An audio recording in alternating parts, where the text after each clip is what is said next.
Awakening is the next natural stage of human development.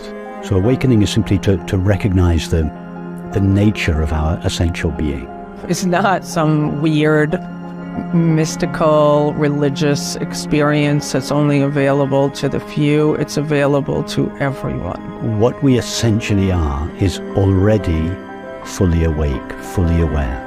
And it's totally unlimited.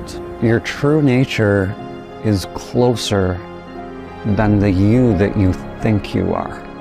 Consciousness is the ultimate reality of the universe. The next step in science is to say that consciousness is fundamental. What is awakening anyway? Somebody explain that to me.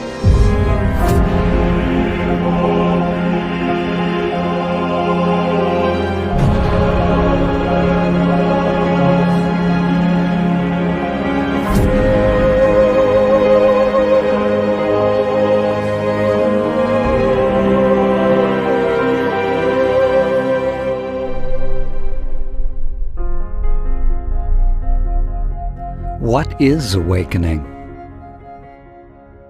Whether you call it the true self, the immanent self, or no self, or Buddha nature, Tao, or Christ consciousness, it really doesn't matter.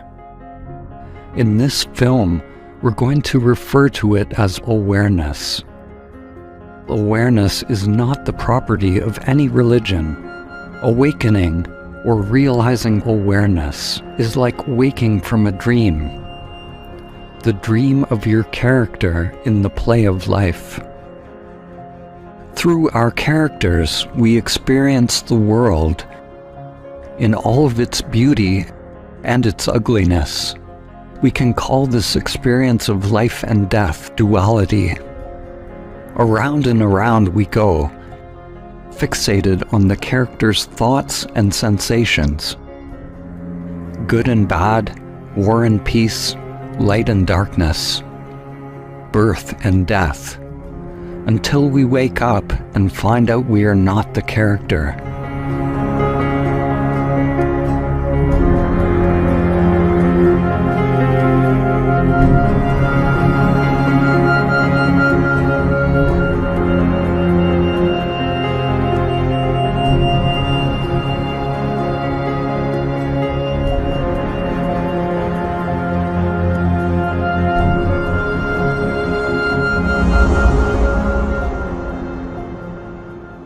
In this film, we are extending an invitation for you to directly experience your true nature, to find out directly, not intellectually, who are you? We will repeat this invitation in different ways. When inquiring into who you are, let everything be exactly as it is. Don't move the mind to make something happen, or to find some answer on the level of mind. And yet, don't try to push away the mind. Simply intend to directly experience who you are, letting the mind be a don't know mind.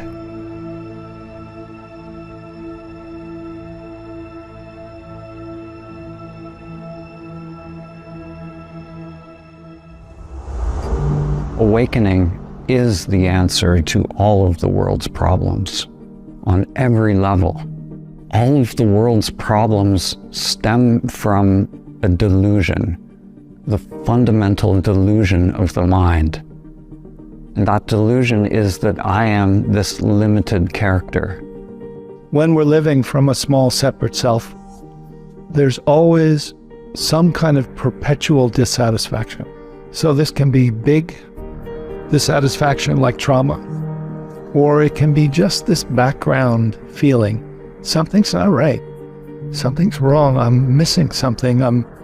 Even when I have some pleasure, even when I achieve something in world, even when I have a good relationship, if I just have a pause or a moment, there's this dissatisfied feeling like I'm isolated or cut off from something. So this feeling, which it seems like most people have, can motivate us to awaken from that small separate self whose nature is a kind of separation anxiety.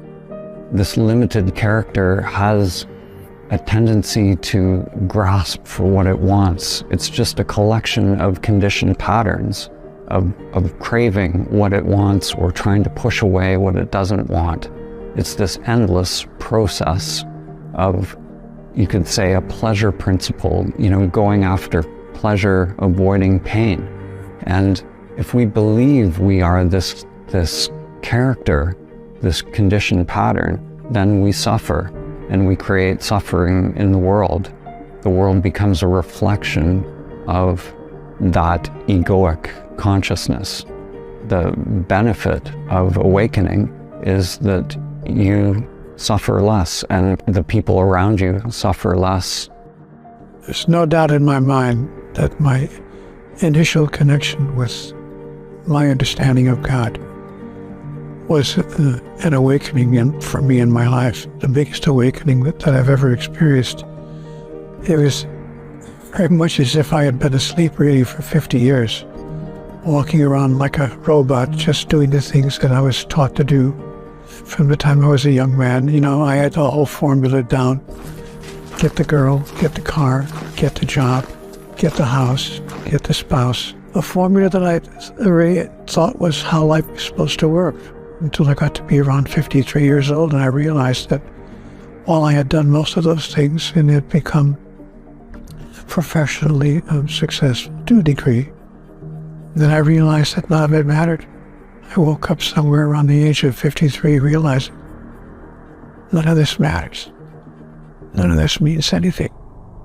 Was shocked to find how little it really meant, how pointless it all was.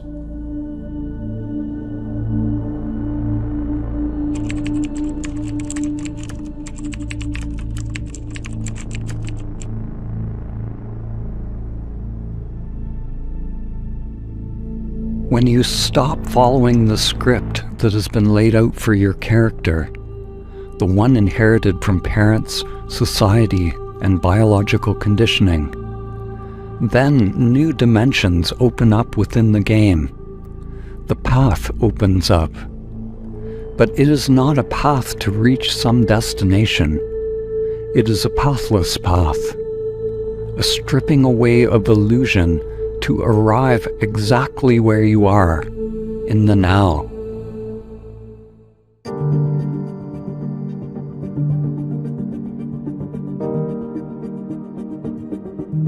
My name is Rupert Spira. I speak about the essential non-dual understanding that underlies all the great religious and spiritual traditions.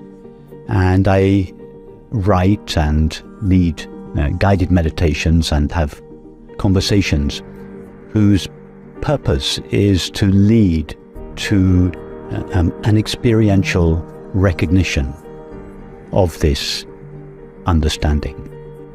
Understand that the peace and the happiness for which we all long above all else can never, by definition, be found in objective experience. It can never be provided by objects, substances, activities, and relationships. I would suggest understanding that clearly and not spending the rest of one's life seeking fulfillment where it cannot be found. Anyone who is watching this movie is doing so precisely because they have either understood or at least intuited that the peace and happiness for which they long cannot be found in objective experience, and have begun this investigation into their true nature. That is the most important investigation one can make, and it is the investigation upon which depends our happiness. The biggest question of my life, of course, which I believe is the question most people look at sooner or later, is what is the point actually? What is the point of life? And much to my surprise, I was told that the point of life had nothing to do with anything that I was doing. It wasn't about my job. It wasn't about my career. It wasn't about hardly anything in my physical life. Those were aspects of my life, but they were not the point of my life. The point of my life, as I have come to understand it, was for me to experience, express, demonstrate, and fulfill my true identity, who I really am. I think that the biggest question that most people face is a question that hardly anyone ever asks themselves or ever answers. The biggest question of life, my understanding, is, who am I? Who am I? Am I simply a physical entity, like a bird in the sky or a fish in the sea? You know, perhaps more sophisticated, but just a physical entity. I'm born, I live, I die. That's the beginning and the end of it. Or is it possible, just possible, that I'm more than that? Is it possible that I'm a spiritual entity, simply having a physical experience?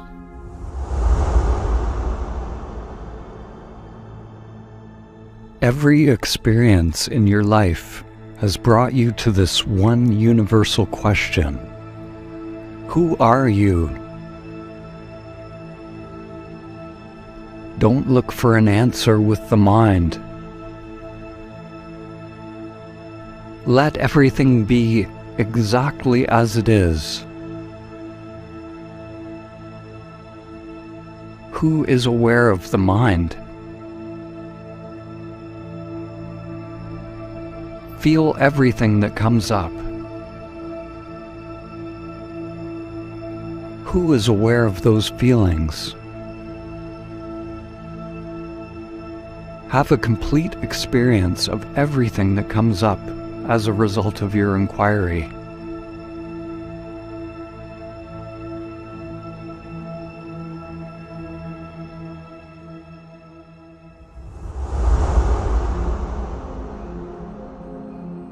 I'm Donald Hoffman, and I'm a professor emeritus of cognitive sciences at the University of California at Irvine.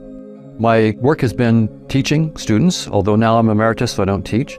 And now I do research. I do research on, right now, on consciousness, mathematical models of consciousness, and how physics and space-time might arise from a theory of consciousness that's completely mathematically precise. My own journey has been both from the spiritual side and from the science side. So my father was a minister, a fundamentalist Christian minister. So I got that, on Sundays, and I got science at school, and they conflicted, right? The stories I was getting were contradictory. And so as a teenager, I realized I needed to figure things out for myself. And I decided the question I wanted to answer was, are we machines? Are people just machines or not? I mean, from the physicalist point of view, we would just be machines. From a spiritual point of view, we wouldn't be machines. It wasn't precise enough to say what we would be. And so I decided to ask the question scientifically, are we just machines? And the best way I thought to do that would be to study artificial intelligence. And so I went to MIT and was in the artificial intelligence lab studying artificial intelligence, and also in what's now the brain and cognitive science department studying the human side of things, because I wanted to do both. I wanted to study what can machines do and what's special, if anything, about humans and human neuroscience. To answer that very question, are the spiritual traditions right? Are we more than just machines? Or is the physicalist scientific point of view right? And we are just machines, and consciousness is just an artifact of brain activity. The scientific materialist paradigm that has been predominant in the last century denies the existence of anything beyond the physical, anything that cannot be verified by the scientific method. Science is at an impasse. It cannot move beyond the paradox that is fundamental to quantum physics, which brought it face to face with the observer, with consciousness itself. Likewise, religions are for the most part functioning only on the level of belief. They've lost their original purpose, which was to lead to direct experience of the truth of who and what we are. The split between science and spirituality has rendered both impoverished. Religions and spiritual systems desperately need rigorous methods, which can be shown to create conditions for awakening to happen. And science desperately needs an openness to the possibility of something beyond the physical. It is not about giving up religion or science, but about going deeper, being willing to change ourselves so that we become a better tool for investigation. We are the ones doing the experiment and the experiment itself. Religion has been the language and the container of these traditions of meditation, spirituality, that have been written down and passed on through the generations. Now, certainly there is some language that is very literal, which divides religions and divides cultures when things are taken literally. But if you feel the spirit of religion, you can follow the thread back to authentic awakening. Anyone has the potential, whether they have belief or no belief, because awakening is inherent within our human consciousness just by our human birth. So whatever you call it and whatever language is used, there's certain principles that seem to be the same throughout these different religions and spiritualities and meditation traditions. When I was younger, this understanding was mainly available in the Eastern spiritual traditions. It was available in the Western traditions, but it was so disguised and codified in those traditions as to be almost inaccessible. So many people of my generation went physically, or at least intellectually, to the East to find this understanding. And Eastern culture, by comparison with Western culture, is exotic. And so this understanding acquired a flavor of the exotic from the cultures in which it was expressed.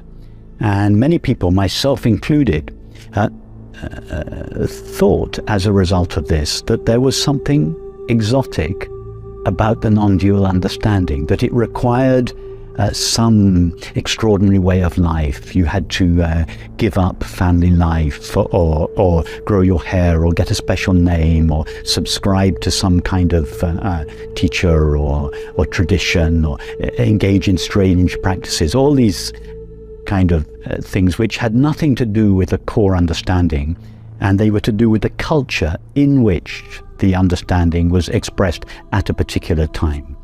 So now the understanding has been completely divested of the traditional cultural packaging in which many of us first heard about it, and now just the essential understanding is available in a way that enables us to carry on leading our lives exactly as they are. Family life, work life. It's not necessary to make any external changes in one's life. The challenge we have on this planet is that we think there's more than one essence. So we live in a world of what I would call duality. There's male and female, black and white, big and small, fast and slow, up and down, here and there, before and after. But in fact, there's only one thing. All things are one thing. And there is only one thing. So it turns out that when we look deeply at everything, we see that here and there, big and small, fast and slow, up and down, left and right, male and female, are all the same thing, simply expressing different characteristics, but in no way separate from each other. I believe that all of us are individuations of God. I believe that God exists in, as, and through every human being, and for that matter, every sentient being in the cosmos. So I see then that I am in relationship to God as a wave is to the ocean. The wave is no different from the ocean. It's simply an arising of the ocean in individual form. And when that individuation is complete, the wave recedes back into the ocean whence it came, to arise again on another day. And so I believe that we are all individuations of divinity. And when we see everything as divine, we change our relationship with everything, and everything becomes different in our experience. That's how the world changes.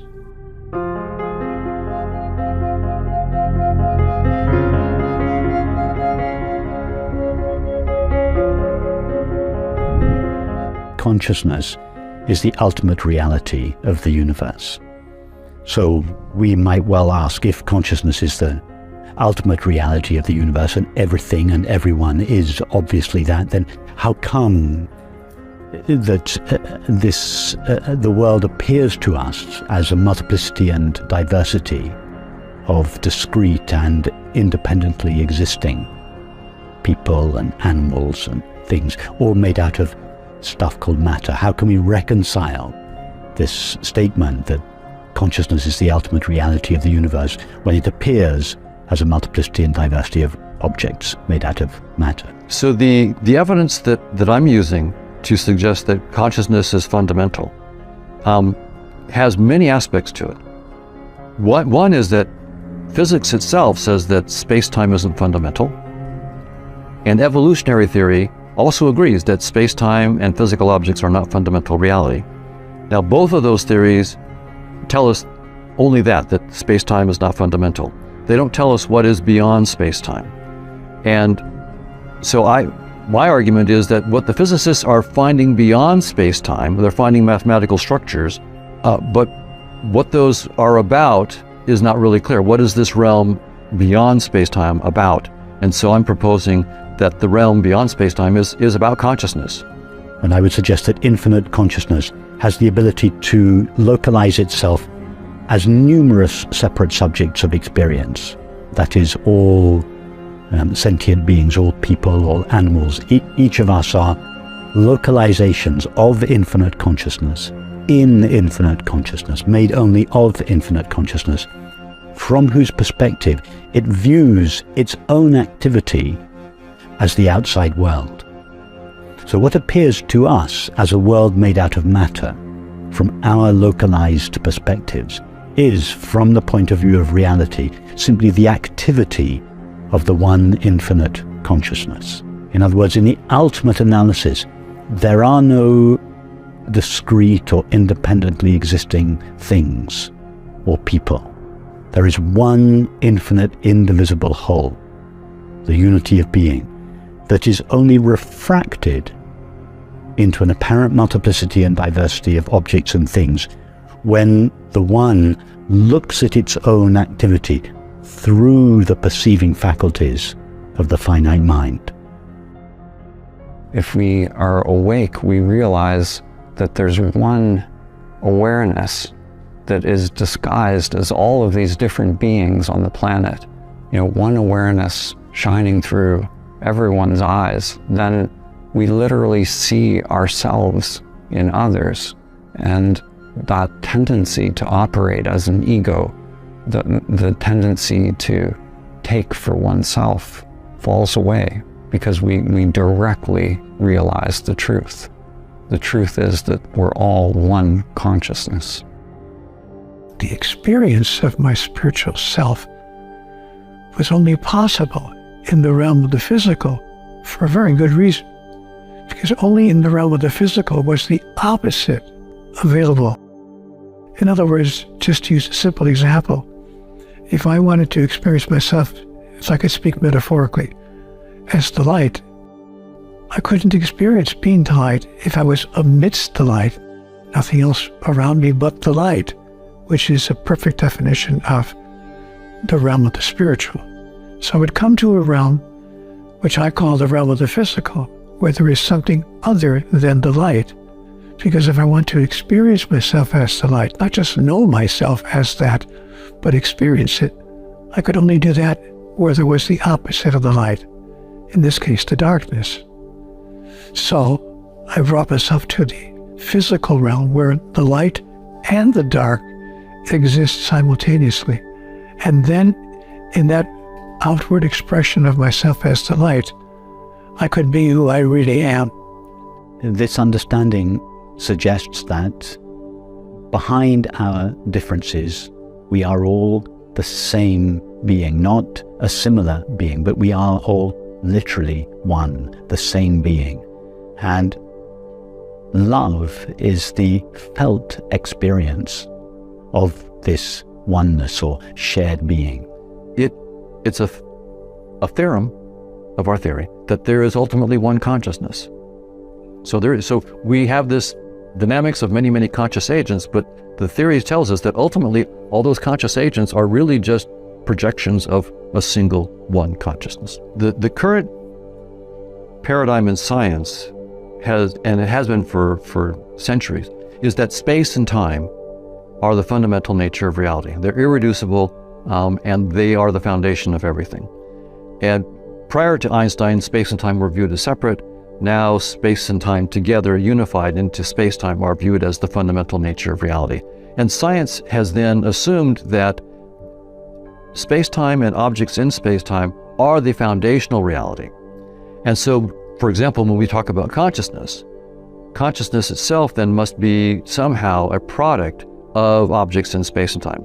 In that physicalist framework, space and time and physical objects, without any consciousness, are the fundamental reality. And consciousness comes later on in the evolution of the universe, right? So that the Big Bang, there was no consciousness, there was just space-time and energy.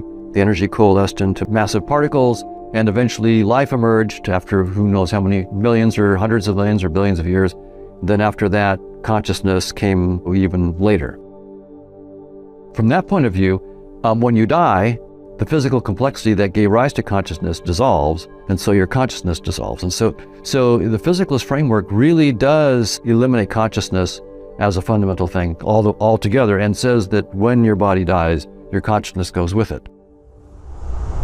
From this other point of view, what I've done with my colleagues is we used evolutionary theory to point out that it's an implication of evolutionary theory that space and time is not fundamental. So the physicalist interpretation of evolution is wrong. The idea that space and time and particles somehow have evolved to human organisms is the wrong framework, because space-time itself is not fundamental. We're positing a dynamics beyond space-time that's much richer, this dynamics of consciousness. What we do not do is throw away our old theories. When physicists say space-time is doomed, that doesn't mean we no longer pay attention to Einstein. Absolutely not. We pay attention to Einstein. Any new theory beyond space-time that the physicists come up with better project into space-time and give us back Einstein, and it better give us back quantum theory, or you're wrong. Right? So all of our old theories are wonderful, wonderful friends, and we're going to keep them as special cases of a deeper theory. So in our theory of consciousness, we have to do the same thing. We can't just propose anything we want. We have to have a theory of consciousness that projects and gives us back space-time. It gives us back quantum theory. It gives us back special and general relativity, and it gives us back evolution by natural selection. If we cannot do that in precise mathematical detail, then there's no reason for scientists to take our theory of consciousness seriously. It's as if infinite consciousness puts on a virtual reality headset, as it infinite consciousness puts on a VR headset made of thinking and perceiving. And in doing so, the moment it puts on the VR headset, it localizes itself within its own activity. And through that headset, it looks out through the perceiving faculties of a finite mind, seeing, hearing, touching, tasting, and smelling.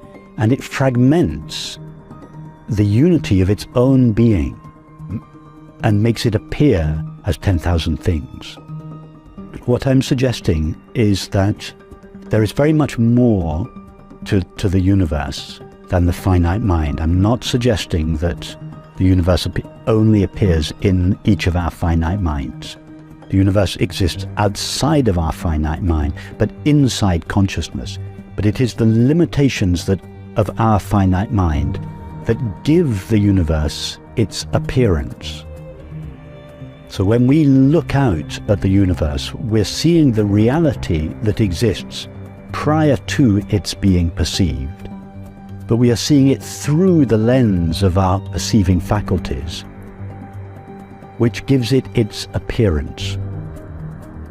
So the idea of awakening in many spiritual traditions has been the idea that what we have taken as reality, objects in space and time, our physical bodies and so forth, is not the final reality, that there's a much deeper reality, a reality of consciousness that transcends space and time and physical objects, and that we're not divorced from that reality. That reality is, in some sense, the essence of what we are. And so awakening is awakening from the illusion that I'm just a little body in space and time to the fact that I'm, in fact, the author of everything I see inside of space and time. I create it on the fly as I look and perceive.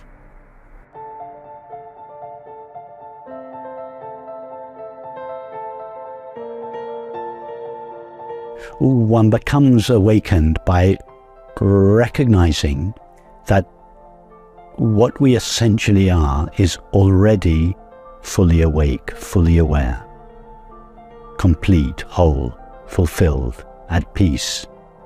It's like asking how does the sun become illuminated? Its nature is light. It is already fully illuminated. The nature of our essential being is already peace and happiness. It's not clear to us all because our essential being is so thoroughly mixed with the content of experience that its innate peace and happiness is dimmed by experience. And for that reason, we think that our essential being needs to be enlightened. No, our essential being doesn't need to be enlightened any more than the sun needs to be lit up in the early morning. The sun's always shining with the same brightness. Our essential being is always shining with the same peace and joy. But that peace and joy are dimmed by the agitation and lack that characterizes our thoughts and feelings. There's no person that awakens. So the I that awakened, I awakened from this Dan structure at a meditation center. It was a Zen center. We were doing a Zen session, which is a long period of intensive practice. So Zen is amazing for creating this container where there are these conditions of no escape. So the Dan character that had learned meditation, the Dan character had been doing all this meditation, this doer of meditation realized that it couldn't awaken. It's like all the meditation tricks, all the practices that had been learned were of no use. It got to the point where that character who was trying to awaken failed to awaken and had to fail. The character that I'd been living, the character that I'd been playing all my life had to let go or die. And what was left when that character, when there was no doer, when there was no meditator meditating or doing something called meditation, what was left was my true nature, or me, just me. When we awaken from this small, separate sense of self, it's not that we're killing the ego or we're fighting it. It's actually we're allowing it to semi-retire from its job of ego identity and then relax to be part of our team, part of our consciousness. And this gives us a sense of freedom immediately, that we're not looking at the world through a small lens, that we're open-hearted and open-minded in a way that's expansive and yet at the same time more intimately connected. Enlightenment is not about becoming awakened. Nobody becomes awakened or enlightened. It's a recognition of the light of pure knowing, whose nature is peace and happiness, that we always and already are. My name is Lisa Natoli, and I'm known as a spiritual teacher. I teach about healing and awakening and transformation. Awakening is the recognition of your true nature, and it's the realization of what you really are, which is consciousness. And consciousness is just one word for many words that people use for awareness, life, love, God, light. It's like waking up to the recognition that I'm not this body, that I am that which never dies and that which is never born. And the easiest way for me, that was a very difficult idea for me. I've been on a spiritual path since 1992. I started with A Course in Miracles. I studied it religiously. I mean, I was someone who was so committed to knowing the self, knowing God, waking up. I couldn't get it because I was under the belief that awakening was something mystical, that something would happen, that something would occur, and it would be like Jesus or Buddha or all of these enlightened masters. And it wasn't happening for me. I couldn't understand, like, why am I so committed? And I'm having deep moments of peace and happiness and joy, and still struggling. I started to realize the simplicity of our true nature, which is awareness. So, for someone who's listening to me right now, the awareness that's hearing this voice, that's what we are. And it doesn't have a location, it doesn't have a gender, it doesn't have a color, it doesn't have a body, and it's totally unlimited. So awakening is where we wake up to our true nature. We wake up to the realization that I am the awareness of this experience right now as I'm here. And it's so ordinary, we miss it. we think it can't be that simple. The recognition of our true nature, it doesn't lead to happiness. It is happiness. That the nature of being is happiness itself. So the recognition of our true nature is the experience of happiness.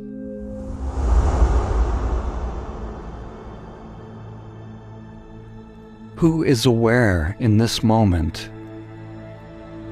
The mind will look for something or try to complicate it. You already are that which the mind is looking for. The mind will always miss it, so don't look to the mind for an answer. Don't push away your thoughts, and don't get caught in the thoughts. Simply let go of the interest or attachment to thoughts, ideas, and beliefs. Intend to directly experience who you are. Don't try to negate the mind or to achieve some state. All doing, all manipulation, all movement is more controlling by the mind. Allow the mind to be as it is.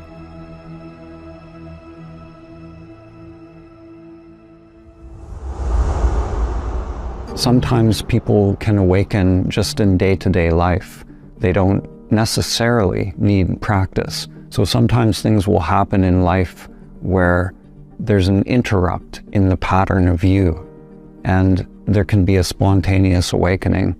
But if someone's life is just going on in a kind of robotic pattern or repetitive pattern, then some sort of intervention is necessary if one is called to awakening.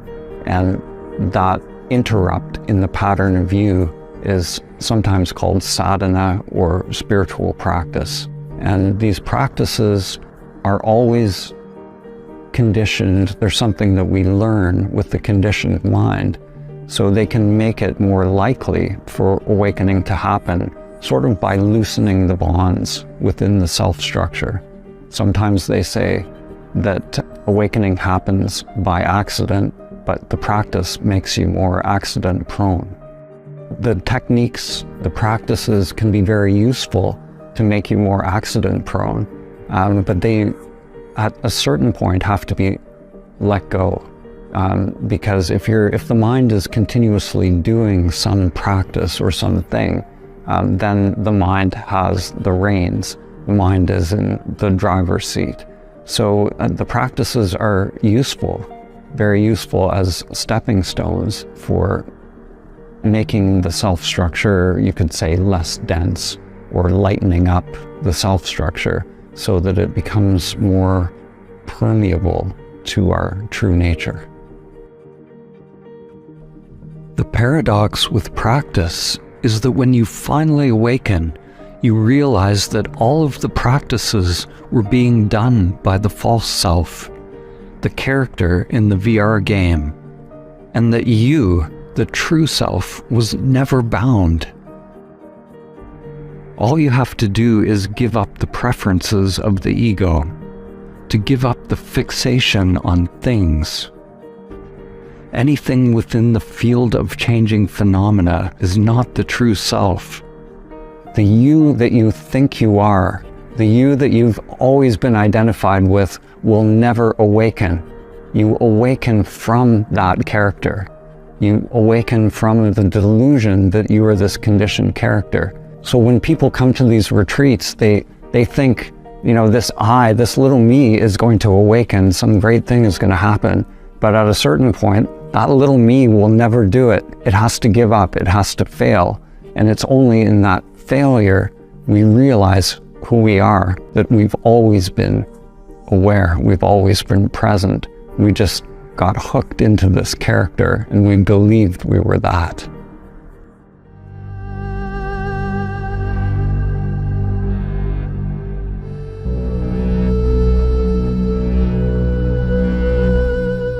I started my spiritual search in the classical Advaita Vedanta tradition, which was a devotional path that involved mantra meditation, which I practiced very diligently for 20 years.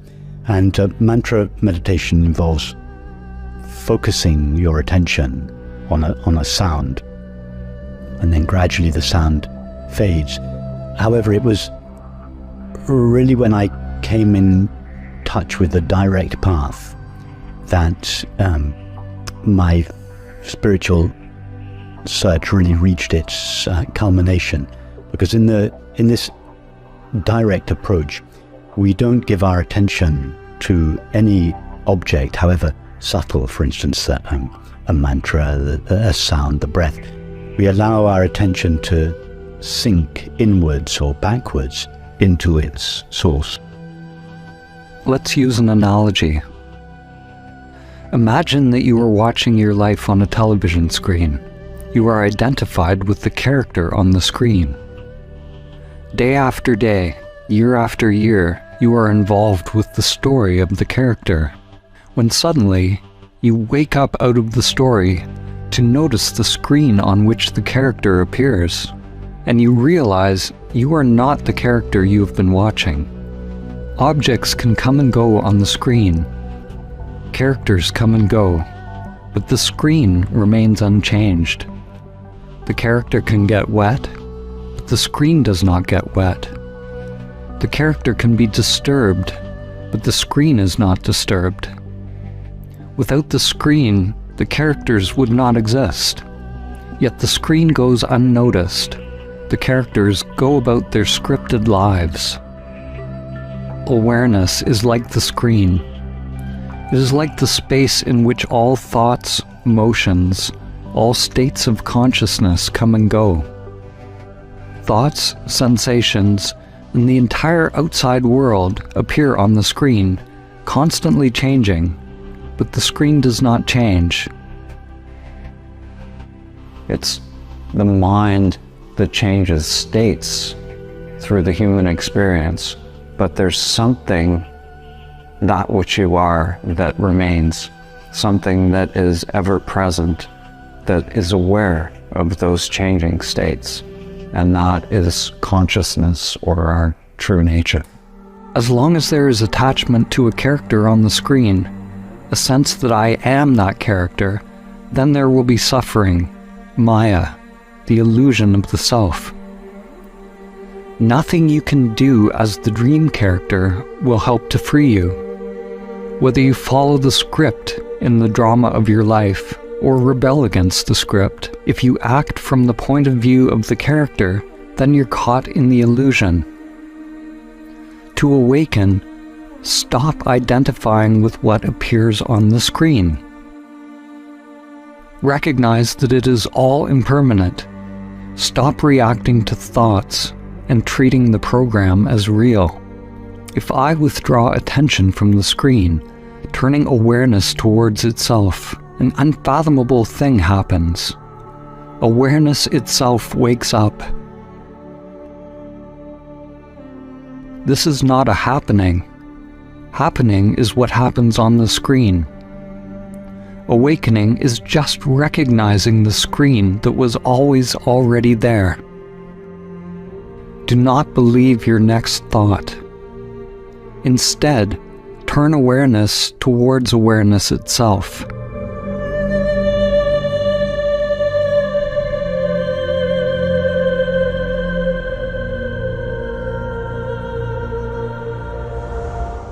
I have always been myself.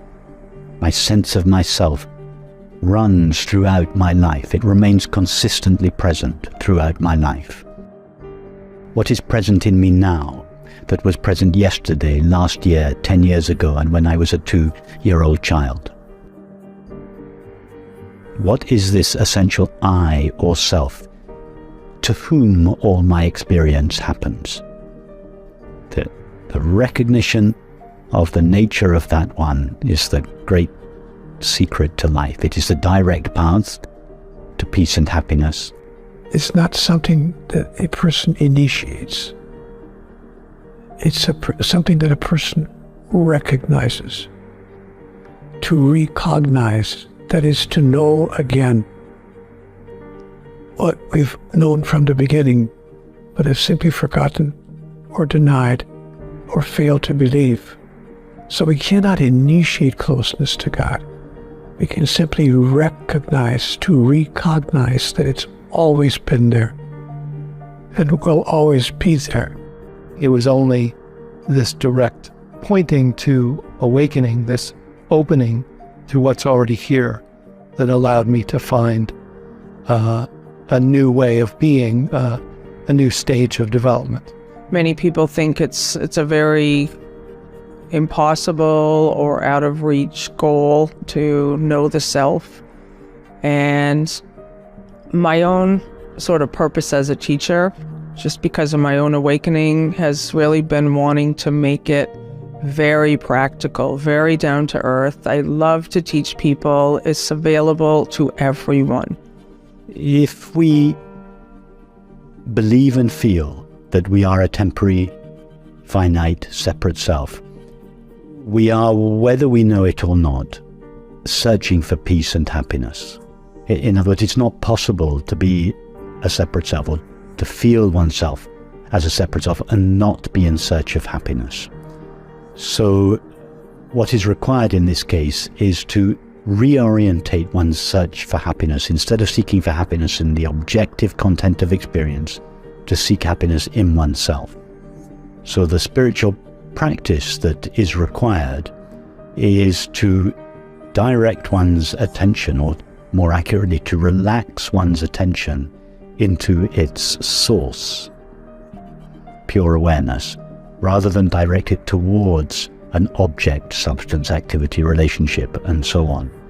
So the spiritual practice, if we can call it a practice, would be this relaxing of the attention, this subsidence of the attention into the heart of awareness. resting in being as being. Love. Pure love is my true self. It's my true nature.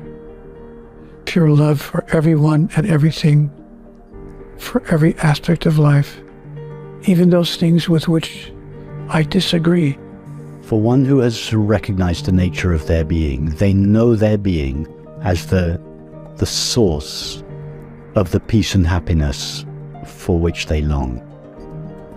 So the world no longer becomes the place in which they seek happiness, seek fulfillment.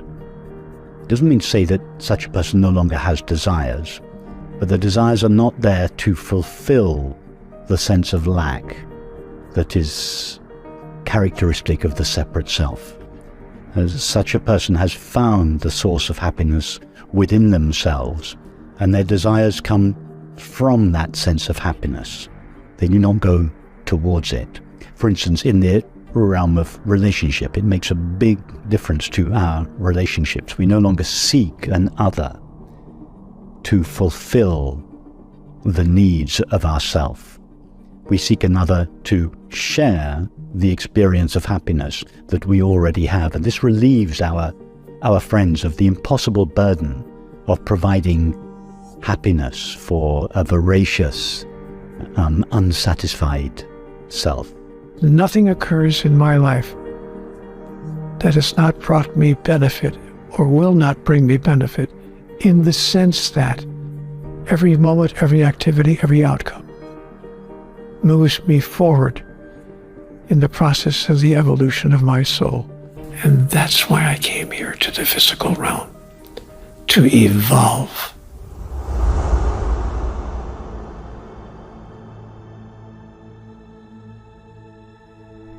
Remain open. Feel your inner aliveness, letting energy circulate freely. Don't try to make anything happen. Who is aware of that energy, that inner aliveness?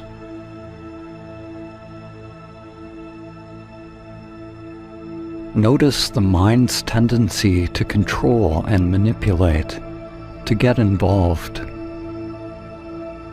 Without the use of your memory or language, who are you? Beyond the mind and senses, who are you? Who is aware?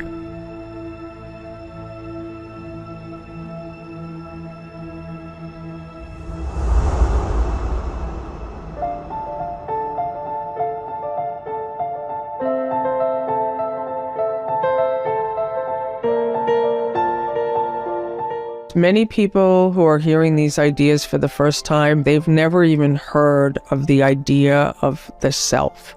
In my mind, there's two different camps of people. There are those who are on a spiritual path and they have heard this idea. They're trying to reach the self. They're trying to be the self. They're seeking, they're searching.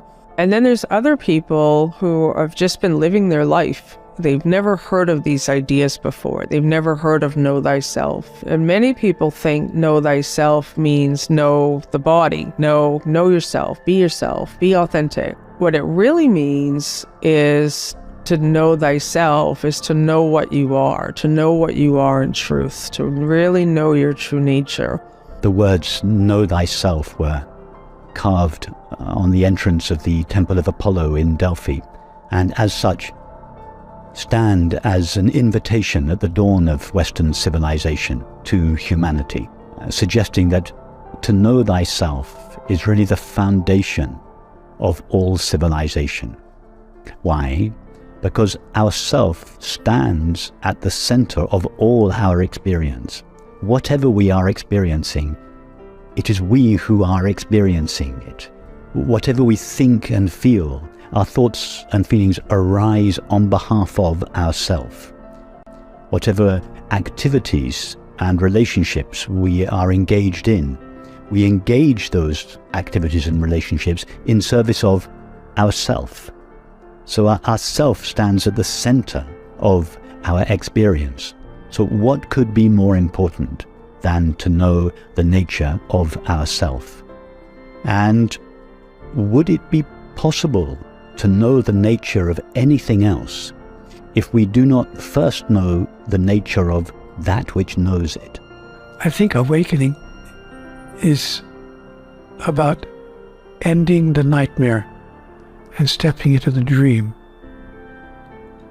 What by that I mean, we desert or finally abandon the nightmare of what we've been told about life, about God, and about ourselves. And we step into the dream of our grandest notion. I often ask, what do you think your life would be like if you found yourself stepping into the highest, grandest, most wonderful thought you ever had about God and about life and about yourself? So this recognition of our true nature is not only the recognition that brings our desire for happiness in the world to an end. It is also the recognition that enables us to live in a way that is consistent with the understanding that at the deepest level, everything and everyone are one. This understanding would bring kindness, compassion, justice, tolerance, understanding into our society. Our society would be revolutionized by this understanding. As humanity lets go of ego-based approaches, then science, religion, politics, and economics start to reflect the perennial wisdom. Whether it is the native traditions who realize great spirit in all things, or the Egyptian Kemetic traditions who describe the human evolutionary journey from the lowly scarab to a one source. Or when we hear the words of the mystics of the Christian, Hindu, Muslim, or Buddhist traditions, or the teachings of Plato and Plotinus, we find that those who have realized their true nature speak of groupings of conscious agents. Of course, they use the language of their culture and times to express the one perennial truth. Science is now starting to see not a world of unconscious particles and fields, but a universe made of conscious agents. Something new is emerging in the world of science. As Nikola Tesla said, the day science begins to study non-physical phenomena, it will make more progress in 1 decade than in all the previous centuries of its existence. That day is today.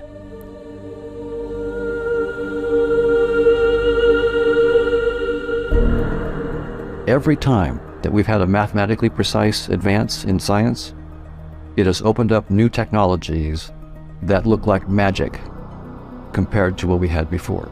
So my feeling is that this theory of conscious agents beyond space-time will give us technologies that will be truly mind-boggling. For example, right now, most of the galaxies that we see, I think 97% of the galaxies that we see, we can never go to. They're receding from us faster than the speed of light. So that they're not moving through space faster than the speed of light. Space itself is expanding so quickly that their speed moving away from us is greater than the speed of light. So we could never travel through space to go to 97% of the galaxies that we can see. So there's all this real estate out there that's waving at us and saying, hi, we're out here, and you can never come to us. That's if you go through space-time. But what if you realize that space-time is just your headset? It's just the format of a game, and you're not stuck inside the headset. You can play with the software that's running the game. So it's like someone who's like in Grand Theft Auto. You're a wizard of Grand Theft Auto. So you know how to use the car and drive through roads, and you can beat everybody in the game. But suppose you actually know the software that runs Grand Theft Auto. So you step outside of the Grand Theft Auto headset, and you can play with the software. Well, you can take the gasoline out of the tank of the wizard. You can give him a flat tire. You can change the geometry of the roads. You can do whatever you want to. So once we understand our space-time headset, we won't have to travel to the Andromeda galaxy through space-time, which would take us 2.4 million years, we can just go around space-time.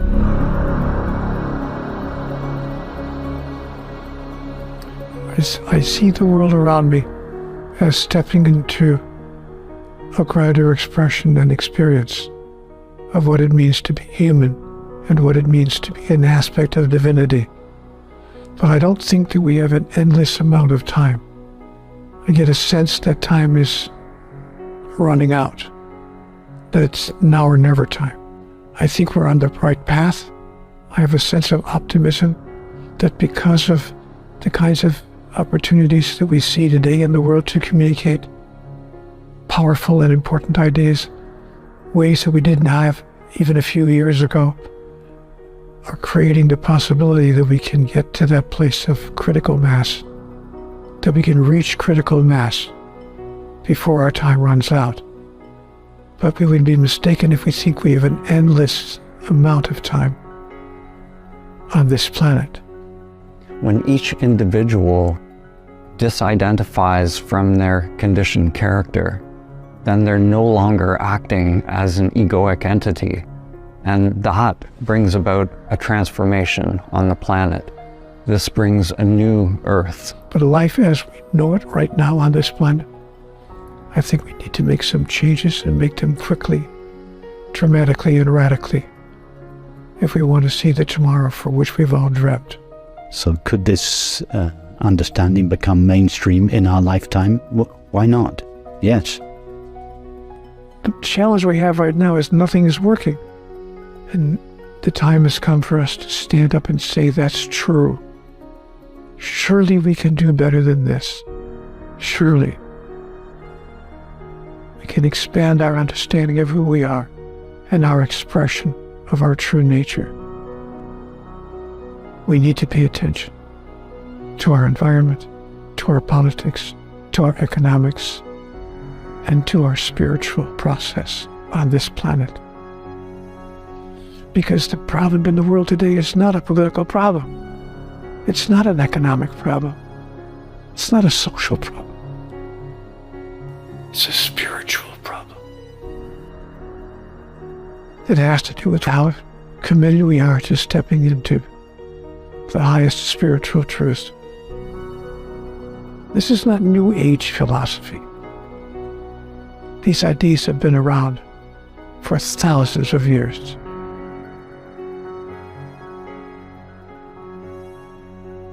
The perennial wisdom has been expressed through countless traditions and cultures, and like awareness itself, has always been hidden in plain view.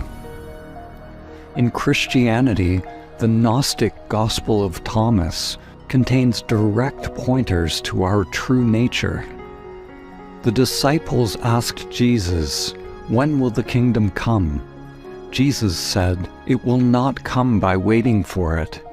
It will not be a matter of saying, 'Here it is,' or 'There it is.' Rather, the kingdom of the Father is spread out upon the earth, and people do not see it. The kingdom is not here or there. Awareness is not here or there. It is not fixed in time and space. If you are waiting for something to happen, for some outward event or some state, some ascension, some healing or some energy, then your conditioned mind is still seeking. It is still mediating your experience of the now. In Buddhism, they say samsara, the world of suffering, and nirvana, the world of liberation, are not two separate worlds. They are one and the same. We don't manipulate or change things to arrive at some mystical reality. When we awaken, the perfection of the world is revealed directly as it is.